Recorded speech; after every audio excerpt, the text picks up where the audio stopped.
Wow wow করে বাচ্চাটা কেঁদে উঠছে। মা স্তনের বোঁটাটা বাচ্চার মুখে লাগাই দিছে।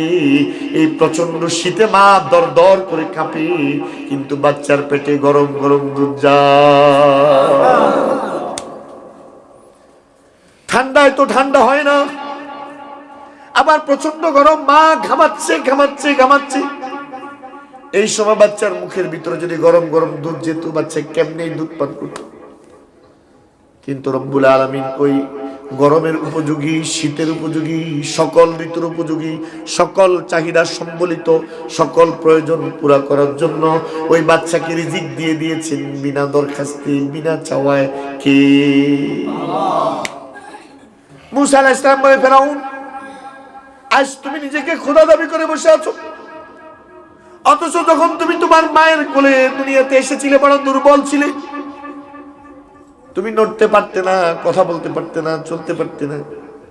ফেরাউন, যদি তুমি খোদা হয়ে থাকো তো ওই সময় তুমি তোমার কে লালন পালন করলো বলো? ফেরাউন, খোদা যদি তুমি হয়ে থাকো তো মায়ের পেটে তোমার দিল কে বলো? ফেরাউন, যদি তুমি খোদা হয়ে থাকো তোমার দুধ দিল কে বলো? ফেরাউন, যদি তুমি খোদা হয়ে থাকো তোমাকে জীবন দিল কে বলো? ফেরাউন, যদি তুমি খোদা হয়ে থাকো তোমাকে বড় করলো কে বলো? ফেরাউন, যদি তুমি খোদা হয়ে থাকো তো তোমার ক্ষমতাতে কে দিল বলো?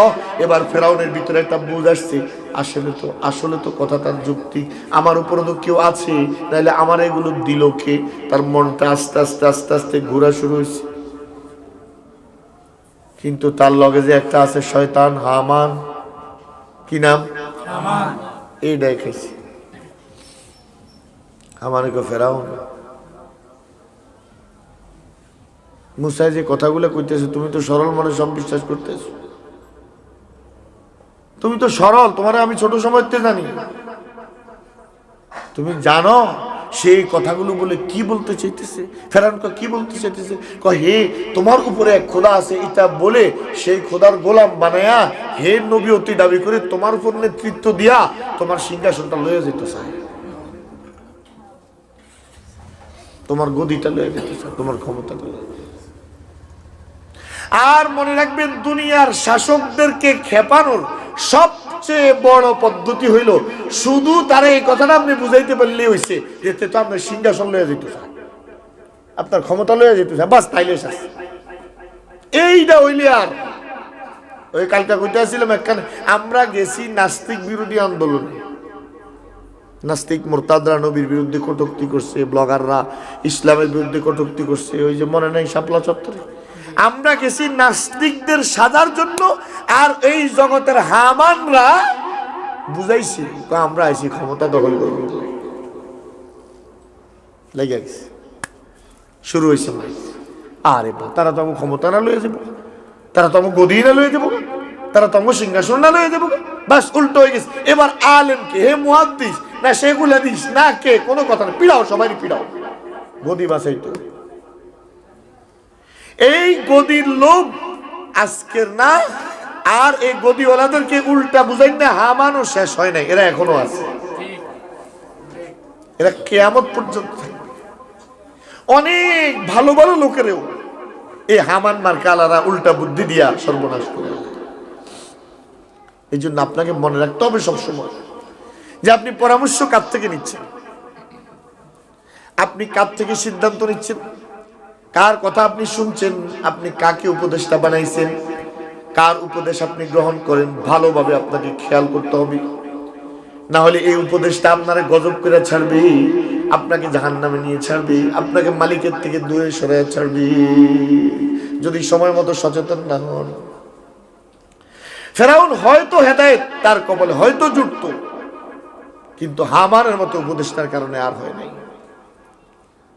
হামানে কয়, ফেরাউন সে যদি নবী হয়ে থাকে তাকে জিজ্ঞাসা করো তার কাছে অলৌকিক ক্ষমতা কি আছে, কি নিয়ে আসছে। মুসা আলাইহিস সালাতু ওয়াস সালাম হাতের লাঠিটা জমিনে রাখছে, বিশাল সাপ। ফেরাউন কয়, আলাম নুরাব্বিকা ফিনা ওয়ালিদা ওয়া লাবিস্তা ফিনা মিন উমরিকা সিনিন। এরে মুসা, তোর না ছোট কাল থেকে আমি লালন পালন করছি, খানা খাওয়াইছি, বড় করছি, কোলে নিছি, আদর করছি, এখন তো তোর সাপে আমার খাইয়া লেবো, এটা থামাস না। মুসা আলাইহিস সালাম লাঠি, আবার সাপ ধরছেন, লাঠি হয়ে গেছে। ওয়াখফিদ ইয়াদাকা ইলা জানাহিকা তাখরুজ বাইদা মিন গায়রি সুইন আয়াতান উখরা লিনুরিয়াকা মিন আয়াতিনাল কুবরা। হযরত মূসা বগরের নিচে হাত রাখছেন, বের করছেন লক্ষ লক্ষ পাওয়ারের লাইট, পুরা রাজধানী আলোকিত হয়ে গেছে। সুবহানাল্লাহ। ফেরাউন কাহা বুঝাই যায় যে নবী,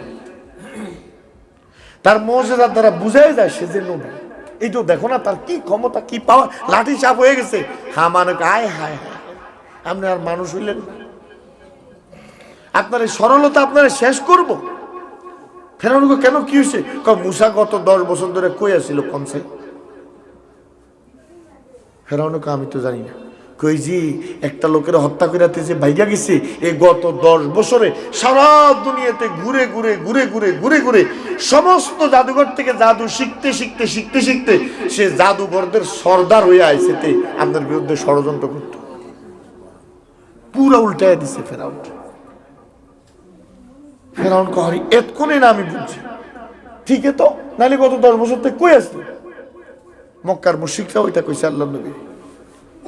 হুজুর যখন কোরআন তেলাওয়াত করে শোনাচ্ছিল মক্কায়, কোরআন তেলাওয়াত করে করে শোনাচ্ছিলেন, মক্কার মুশরিকরা যখন বলা শুরু করছে এটা আল্লাহর কালাম না তোমার বানানো,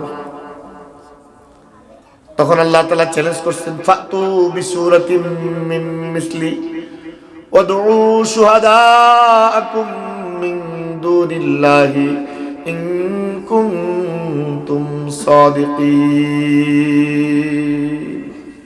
فإن لم تفعلوا ولن تفعلوا فاتقوا النار التي وقودها الناس والحجارة أعدت للكافرين।